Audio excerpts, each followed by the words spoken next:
Lo que hacemos hoy es adelantarnos un paso con la convocatoria de las ayudas, de modo que cuando los convenios, que prácticamente están ya todos ultimados, se firmen, el proceso esté ya en pleno funcionamiento y el dinero empiece a circular cuanto antes. Como adelantaba, la convocatoria aprobada en el día de hoy es de dos tipos. Por un lado, ayudas a desempleados que se establezcan como autónomos. Segundo, autónomos que incorporen a un familiar colaborador en su actividad.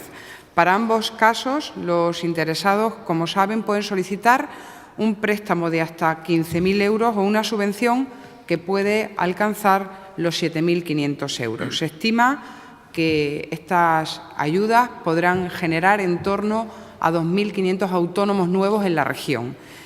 Y hay que destacar la dotación de la Administración para estas ayudas, que es de 15 millones de euros.